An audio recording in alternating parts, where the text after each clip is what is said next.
चमकपुर गांव में गोपाल नाम का एक लड़का रहता था। उसकी सौतेली माँ और बाप ने उसे घर से निकाल दिया था। उसकी सौतेली माँ ने सब कुछ अपने और अपने बच्चों के नाम पे कर रखा था और गोपाल को हिस्से के नाम पे 3 गायें दे रखी थीं। गोपाल पढ़ा लिखा तो बहुत था, पर नौकरी ना मिलने के कारण उसने सोच लिया था कि वो अब उन तीनों गायें की खूब देख रेख करके उनसे जो दूध मिलेगा उसे बेच के अपना कारोबार चलाएगा। अब मैं बिल्कुल अकेला हो गया हूँ। गौ माता, तुम तीनों के अलावा मेरा अब कोई भी नहीं है। बस मेरा घर चलाने के लिए तुम तीनों को मेरी मदद करनी होगी। तीनों गायें बहुत ही हट्टी कट्टी और जवान थीं और रिश्ते में भी एक दूसरे की बहनें लगती थीं। चंपा, चमेली और मैना। मैना सबसे बड़ी और समझदार गाय थी। चंपा गर्भवती थी और चमेली को अभी अभी बच्चा हुआ था। वो दूध दे रही थी, जिसके दूध को बेच के गोपाल का थोड़ा बहुत घर चल रहा था। पर गोपाल को अब चंपा और मैना पे पूरा भरोसा था कि जब उनका बच्चा हो जाएगा तो वो खूब दूध देने लगेंगी और जिससे उसका कारोबार अच्छे से सेट हो जाएगा। देखा चमेली बहन, हमारे मालिक को कितनी उम्मीदें हैं हम तीनों से। हाँ चंपा, सुना मैंने, मालिक ने हमसे कितनी सारी उम्मीदें लगा रखी हैं। और उम्मीद रखे भी क्यों ना, कितना समय खर्च करते हैं मालिक हम पे और कितनी सेवा करते हैं हमारी, कितना खिलाते पिलाते हैं हमें। और फिर हम मालिक की उम्मीदों पे खरा ना उतरेंगी तो धिक्कार है हमारी जिंदगी पर। सही कह रही हो बहन तुम। चलो हम तो मालिक के लिए कुछ ना कुछ कर ही लेंगे। तुमने बच्चा दे दिया है, दूध भी दे रही हो, मैं भी गर्भवती हूँ। थोड़े दिनों में मैं भी बच्चे को जन्म दे दूंगी, फिर दूध भी देने लगूंगी।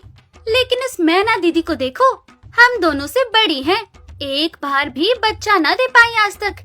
क्या इसका फर्ज नहीं बनता मालिक के लिए कुछ? ये तो बड़ी हैं, हमसे ज्यादा इसको मालिक के लिए करना चाहिए था, लेकिन हम छोटी होकर इतना सोच रहे हैं। तुम दोनों ऐसा क्यों कह रही हो? क्या गलत कह रहे हैं हम? सही तो कह रहे हैं। कितने सालों से बांझ पड़ी हो तुम। ऐसा कैसे कह सकती हो तुम? बच्चा देना ना देना मेरे हाथ में थोड़े ना है। मैं भी तो माँ बनना चाहती हूँ ना। मैं भी चाहती हूँ कि दूध दूँ और मालिक को मेरे दूध से कुछ फायदा हो। अरे तुम क्या बच्चा दोगी जो इतने सालों से नहीं दे पाई? तुम ये ख्वाब लेना बंद करो कि तुम बच्चा दोगी और तुम्हारे दूध से मालिक को कोई फायदा होगा।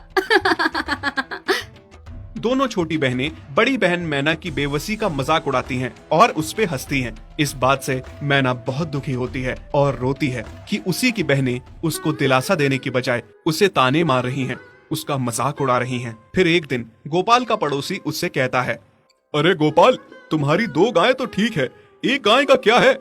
उससे तुम्हें कोई फायदा नहीं है, बेच क्यों नहीं देते उसे? अरे नहीं नहीं भाई साहब, बेचना क्यों उसे? अभी बच्चा नहीं दे रही तो क्या पता कल वो बच्चा दे दे। कोई भी काम जल्दबाजी में नहीं करना चाहिए। अरे नहीं गोपाल, मेरे कहने का ये मतलब था कि तुम्हें अपना कारोबार जल्द खड़ा करने की जरूरत है, क्योंकि तुम्हारे घर वालों ने तुम्हारे साथ जो कुछ भी किया वो बहुत गलत था। अब तुम्हें जो भी करना है अकेले ही करना है। आगे शादी भी तो करनी है तुम्हें, उसके लिए भी खूब पैसा कमाना पड़ेगा। जब तुम्हारी सारी गायें दूध देंगी तभी तो कारोबार अच्छा चलेगा ना। हाँ, बात तो तुम सही कह रहे हो भाई। मेरी मानो तो तुम अपनी गायों को क्रॉस करवा के देख लो, शायद उससे बच्चा हो जाए। हाँ, ये सुझाव तुमने सही दिया, मैं कल ही ऐसा कर लेता हूँ। सुना तुमने मैना बहन मालिक की बातों को? कितना परेशान है मालिक तुम्हारी वजह से, पर तुम्हें तो कोई बात कह ही नहीं सकते। झट से बुरा जो मान जाती हो तुम। मैना ये सब सुन के बहुत दुखी होती है, पर करती भी क्या, उसके हाथ में कुछ नहीं था। गोपाल ने मैना को क्रॉस करवा के भी देखा, पर उसका भी कोई फायदा नहीं हुआ। गोपाल, जो सुझाव मैंने तुम्हें दिया था, क्या वो तुमने आजमाया? हाँ भाई, वो भी करके देख लिया, पर उसका भी कोई असर ना हुआ। ये गाय किसी काम की नहीं है गोपाल, मेरी मानो तो इसे बेच दो। मैं सोच रहा हूँ एक बार फिर से क्रॉस करवा के देखता हूँ, शायद कोई बात बन जाए। देख लो, पर मुझे नहीं लगता। देखा, इन लोगों को भी पता चल गया, तुम बच्चा नहीं दे सकती, तुम बांझ ही रहोगी। सही कह रही हो तुम दीदी, इतने जतन करने के बाद भी बच्चा नहीं हो रहा तो अब क्या होगा? गोपाल मैना को एक बार फिर से क्रॉस करवा लेता है। दोनों बहनें चंपा और चमेली मैना के बांझपन का मजाक उड़ाती हैं और उस पे खूब हंसती हैं। फिर एक दिन मैना चमेली के बच्चे के साथ खेल रही थी कि तभी चंपा देख लेती है।